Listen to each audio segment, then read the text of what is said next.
Hello mga ka-viewers, kumusta po kayo? Ayan, ito po talaga yung gusto kong ipakita sa inyo. Ang ganda ng kulay ng halaman, may pagka-strong or bright pink siya.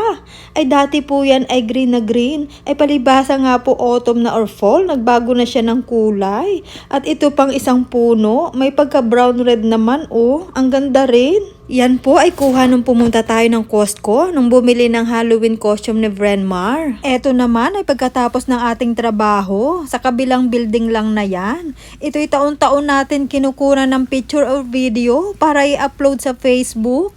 Kaya lang this year, bihira tayong mag-check ng Facebook. Lagi tayong nasa YT. Oh, ay talaga namang napakaganda. Ay kayo na po ang magsabi kung kayo nagagandahan o hindi.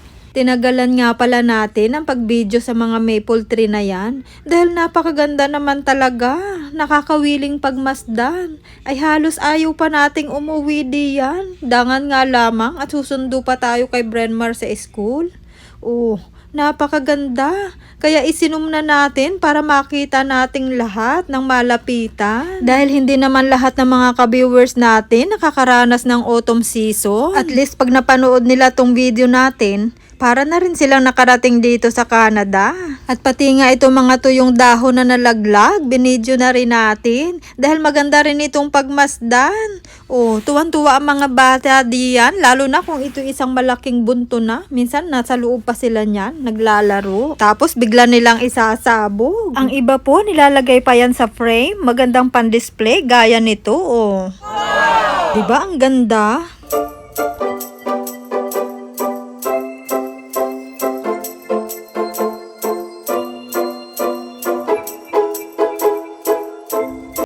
Ang maple leaf nga pala ay national symbolic, kaya yan ang nasa flag ng Canada.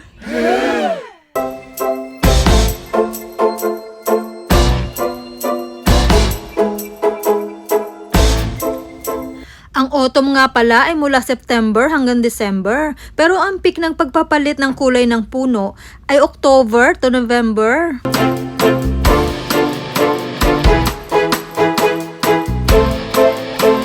Mamaya po ay alamin natin kung bakit nagpapalit sila ng kulay. Ito nga pala ay malapit sa Regent Park na malapit sa downtown Toronto. Tara na po at marami pa tayong ibibideo sa daan.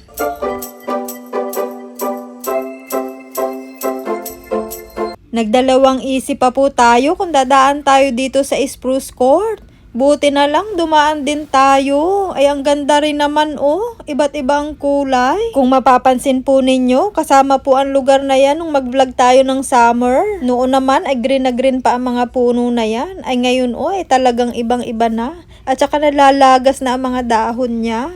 Eto naman, nadaanan din natin pa uwi. Riverdale Farm naman. Magaganda rin ang mga puno dito. Ayun oh, meron pa nga nagpipiknik.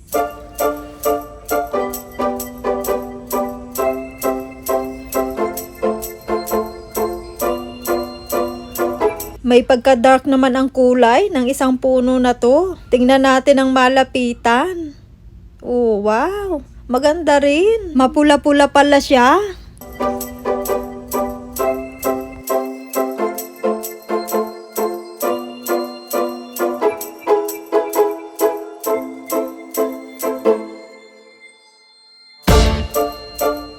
Ayan naman yung mga laglag niyang dahon. Napapaisip tuloy tayo. Parang maganda mag-collect ngayon ng mga iba't ibang klase ng dahon na nalaglag ngayong autumn. Tapos ilalagay natin sa frame. Eto namang isang puno na to. Maganda rin siya. Para siyang ginkgo tree. Dilaw. Ganda. Pero itong isang ito, hindi ko rin talaga napalampas. Dilaw na dilaw. Ay dati green na green niya nung summer. Oh, ang ganda niya. Ganda.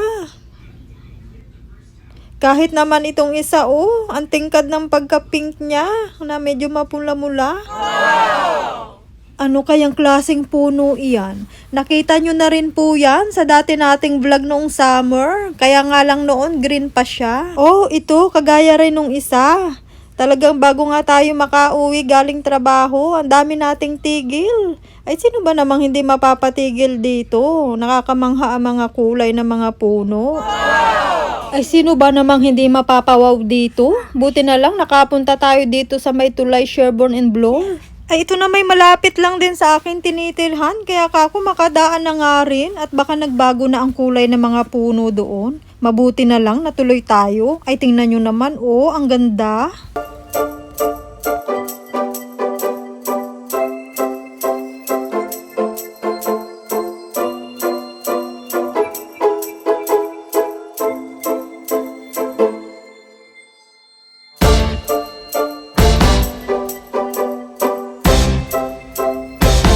Tingnan natin sa malapitan itong isang puno niya. Ay, naglalagas na siya. Mabuti na lang nakapunta na tayo ngayon. Dahil kung next week pa, baka mamaya hindi na natin to abutan.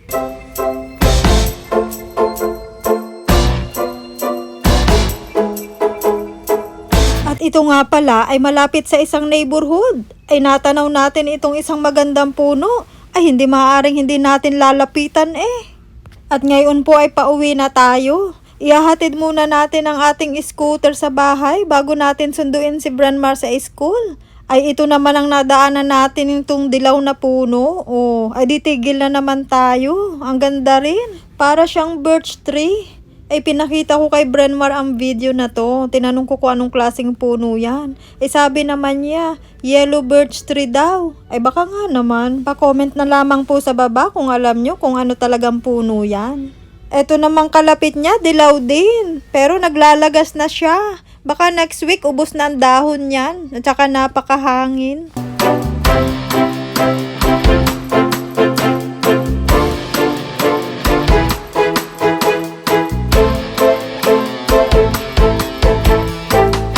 Ayan, at on the way na nga po tayo sa school. At yan naman po ang mga nadaanan nating puno. Oh, maganda rin, iba't iba rin ang kulay niya.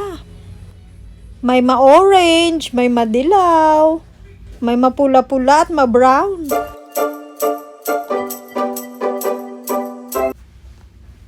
Ito namang mga punong ito, mga dilaw na dilaw din. Yung nakita kong ginkgo tree nung minsan ay hitik na hitik ang dahon, pero hindi na rin sila nagkakalayo.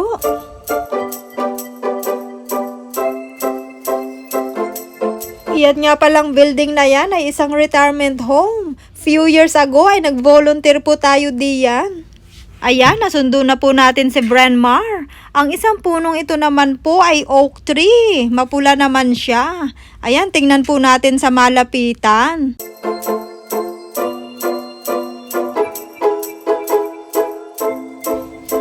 Ay, ang ganda rin. Ang sarap talaga ngayon mag-collect ng iba't ibang klase ng dahon. Eto naman ay kahapon, nagyaya si Branmar sa park. Ay habang nagsuswing siya, kunan ko nga rin ng video itong puno na to. At bakit nga daw po nagpapalit ng kulay ang mga puno kapag autumn? Ay gawa nga ng pag autumn ay malamig na. Mababa na ang temperature. At less na rin ang sunlight. Maikli na ang araw kapag autumn. Eh yung chlorophyll na nasa dahon na siyang responsible sa green pigment ay hindi na siya maka-absorb ng energy mula sa sunlight. Kaya nagbe-breakdown siya. Hindi niya na kayang mapanatiling green ang mga kulay. At yun namang carotenoid ang active na siyang responsible para sa yellow and orange pigment. Kaya naman makikita natin ang puno, yellow at orange na. At yung mga nakikita naman natin na purple, pink at saka red ay dahil naman yan sa anthocyanin.